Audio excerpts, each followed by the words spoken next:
नमस्कार, मैं हूं आपके साथ गौरव राजेंद्र। बुलेटिन की शुरुआत करते हैं। भले ही प्रदेश सरकार किसानों की खुशहाली के लिए निरंतर प्रयासरत रहती है, लेकिन दुनिया को अन्न उपलब्ध करवाने वाला प्रदेश का अन्नदाता ही नहीं बल्कि उनके परिवार की कामकाजी महिलाओं सहित उनकी बेटियों को भी अपने रोजमर्रा के काम और पढ़ाई छोड़कर खाद के लिए घंटों लाइन में भूखे प्यासे खड़े रहने के बावजूद भी कुछ निकम्मे अधिकारियों और कर्मचारियों के कारण न केवल खाद उपलब्ध नहीं हो रहा बल्कि उनकी बदसलूकी का भी शिकार होना पड़ रहा है।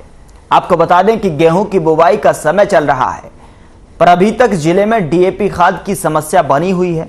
किसान गेहूं बुवाई करने में पिछड़ते जा रहे हैं। देरी से बुवाई होने पर फसल उत्पादन काफी बुरा असर पड़ रहा है।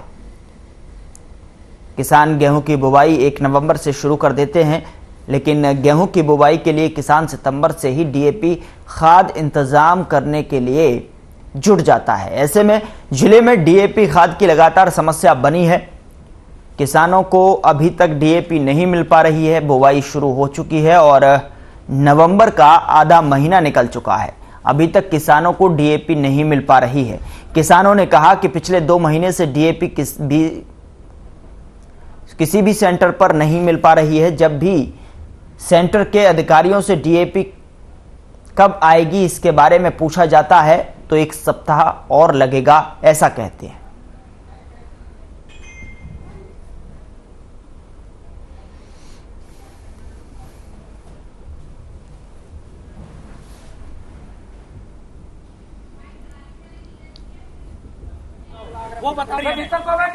ये सरकार किसान विरोधी सरकार है। किसान हमारे इतने दिन सड़कों पे बैठे रहे, सरकार के कान पे जू नहीं रहेंगी।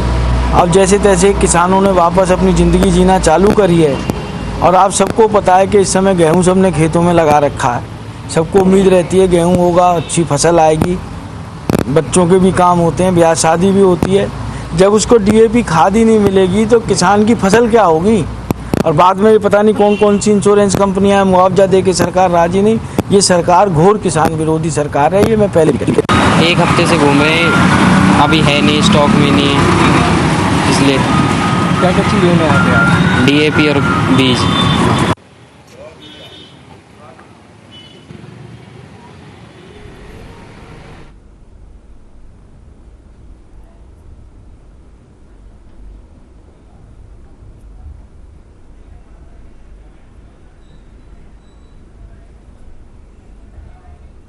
तो फसलें खराब होने का डर लगातार किसानों को सता रहा है और राज्य के कई जिलों में डीएपी की किल्लत देखने को मिल रही है। अब लेकिन सबसे बड़ा सवाल किसानों के आगे यह बना हुआ है कि आखिरकार कैसे गेहूं की बुवाई करें, जबकि गेहूं की बुवाई 1 नवंबर से शुरू हो जाती है, लेकिन आधा महीना बीत जाने के बाद भी किसान लगातार डीएपी की किल्लत से जूझ रहे हैं। जबकि किसान जो है सितंबर से ही खाद का इंतजाम करने में जुट जाते हैं। तो इसलिए सबसे बड़ा सवाल उनके आगे यही बना हुआ है कि आखिरकार गेहूं की बुवाई कैसे हो, खाद की पूर्ति कैसे हो, कहां से खाद जो है उनको मिल पाएगा कि नहीं मिल पाएगा। और अगर दूसरे खाद की तरफ ध्यान आकर्षित करना चाहें या दूसरे खाद से बुवाई करना चाहें तो उनका जो गेहूं की फसल का अनुपात है वो सही से उनको मिल पाएगा या नहीं मिल पाएगा। किसानों के आगे चिंता बनी हुई है। लगातार किसान परेशान हो रहे हैं, कामकाजी महिलाएं भी, और साथ ही साथ परिवार सहित जो है लाइन में लगा रहना पड़ता है। उसके बाद अगर बात करें अधिकारियों की तो उनसे पूछने पर व्यवस्था कर दी जाएगी, ये कहा जाता है।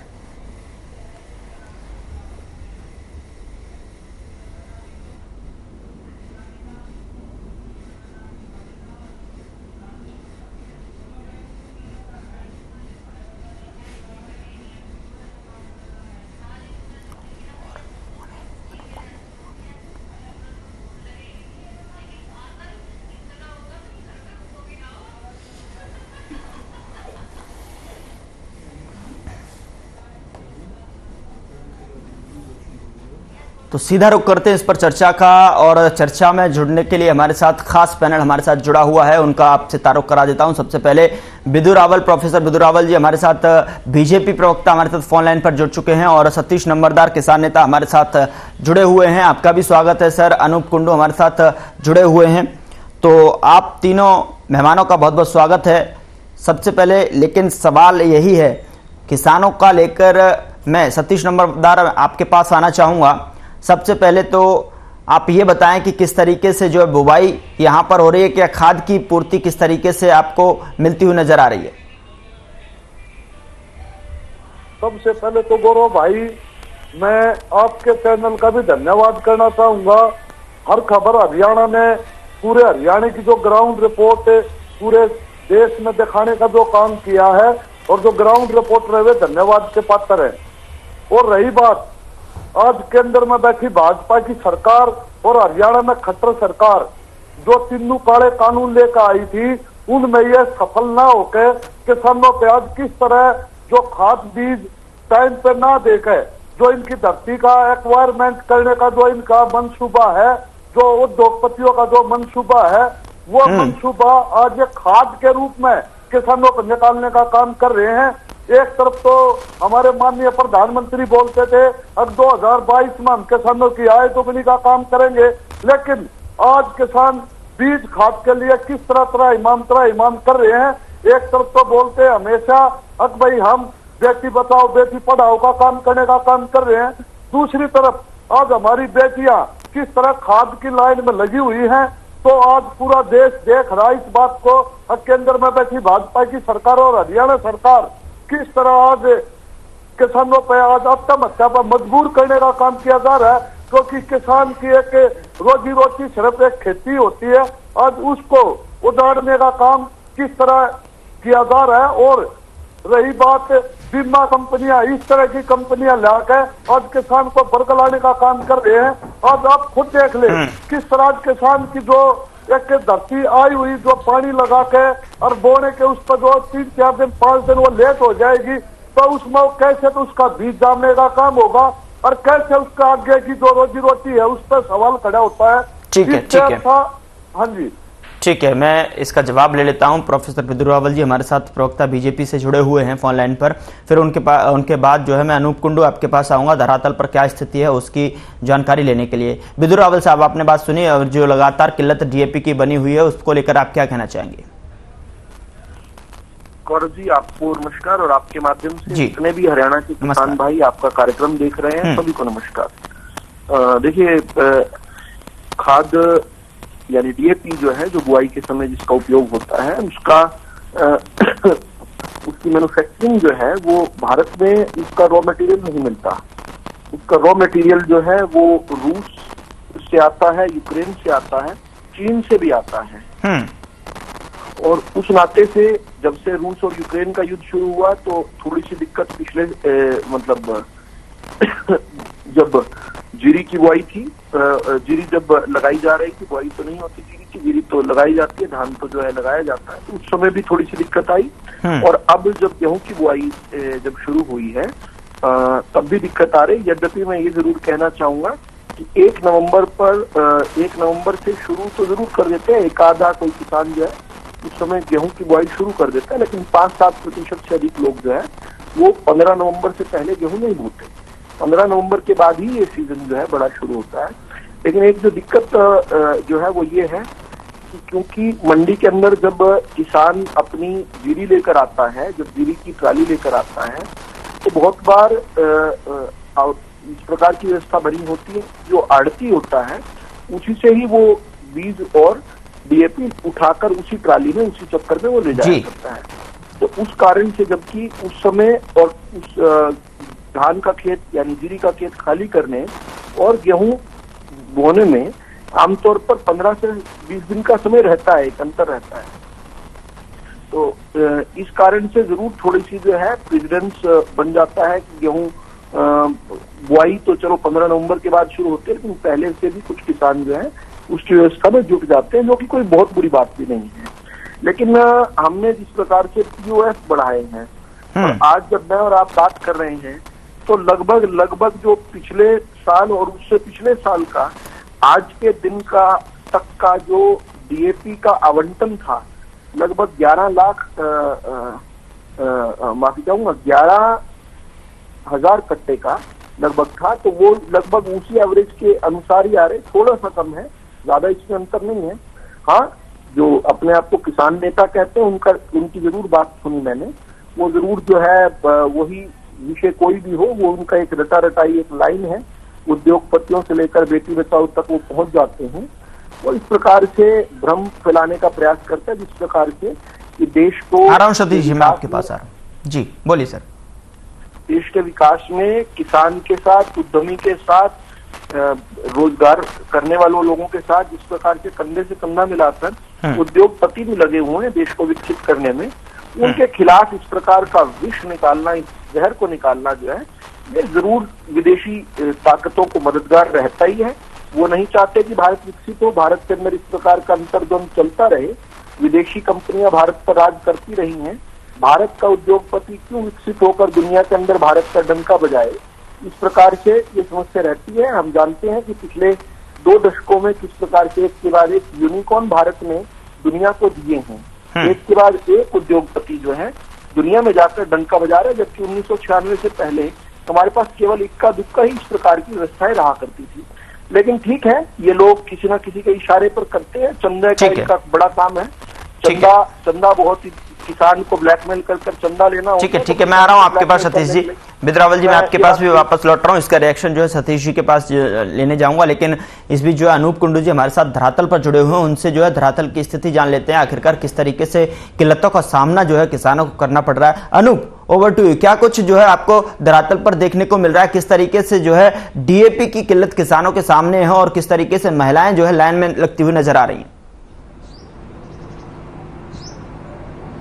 बिल्कुल गौरव, देखिए इसमें कोई दोहराई नहीं है कि आज के दिन भी डीएपी के साथ साथ यूरिया की किल्लत भी देखने को मिल रही है। इस प्रकार से प्रवक्ता जी कह रहे थे कि डीएपी का जो रॉ मटेरियल जो है वो विदेशों से आता है, लेकिन यूरिया का तो हरियाणा में भी कुछ कंपनियां हैं, देश में बहुत सारी कंपनियां हैं जो यूरिया बनाती है, तो उसकी तो कमी नहीं। आदमपुर चुनाव था, उसमें आदमपुर में एक भी किसान के पास डीएपी की कमी नहीं थी, लेकिन आसपास के क्षेत्र में तमाम के तमाम जो किसान है डीएपी के लिए मारे फिर रहे थे। दूसरी बात, जो यूक्रेन के युद्ध की बात सामने आई थी, रूस और यूक्रेन को लेकर के, ये युद्ध अभी 100 दिन से कुछ समय से पहले से चला हुआ है, लेकिन इससे पहले के टाइम में भी हमने देखा कि थानों में डीएपी खाद मिला है। तो इसका ये एक सिंपल सा ये कह देना कि यूक्रेन से इसका रॉ मटेरियल आता है इसलिए कमी हो जाती है, तो ये कहीं न कहीं सरासर उन बातों पे पर्दा डालने की कोशिश है। मैं यहाँ पर बीजेपी को काउंटर नहीं कर रहा, लेकिन मैं ये जरूर कहता हूँ कि अगर बीजेपी किसान हितैषी होने का दावा करती है, तो अगर हरियाणा में बात की जाती है कि हरियाणा के किसान राजस्थान में भेजते, तो क्या किसान राजस्थान के जो आपके नहीं है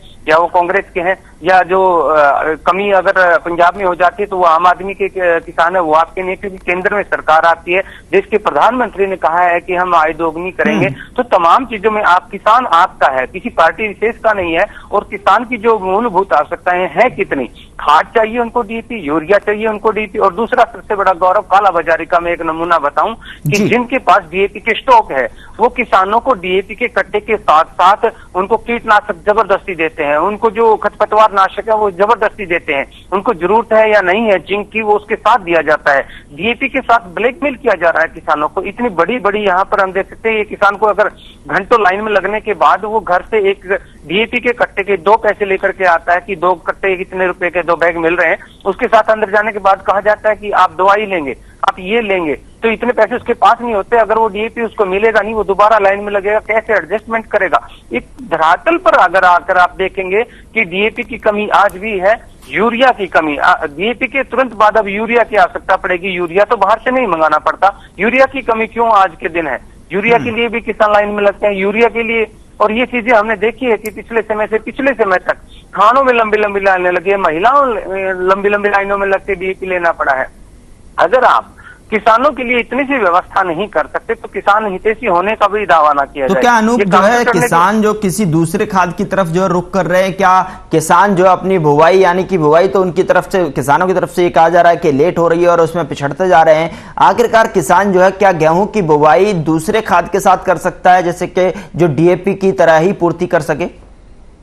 देखिए, इसको लेकर के बहुत सारी वो कंपनियां जो हैं जो अपना जो है प्रोडक्ट बेचने की कोशिश कर रही, लेकिन जो इसमें डायमंड पासपोर्ट होता है जो जमीन की जो उपजाऊ शक्ति को बढ़ाता है, उसको लेकर के जो डीएपी की कम से कम प्रति एकड़ 35 से 40 किलो प्रति एकड़ आवश्यकता पड़ती है, वो डीएपी की आवश्यकता डीएपी ही पूर्ति करता है। यूरिया को लेकर भी लिक्विड यूरिया किया जा रहा है, लेकिन जो यूरिया का जो आप बैग में आता है उसकी जो पूर्ति करता है वो उसके लिए वही आवश्यक है। देखिए, अल्टरनेट तो ये है कि हमें भूख लगी है, अगर खाना खाने की बजाय हमें एक बार फल खिला दिया जाए तो भूख तो उससे भी मिट जाएगी, लेकिन जो खाने की पूर्ति है, जो अन्न की पूर्ति है, वो तो अन्न ही करेगा ना। अगर आपको प्यास लगी है और कोल्ड ड्रिंक पिला दिया जाए तो एक बार प्यास शांत हो सकती है, लेकिन प्यास पानी से ही बुझेगी।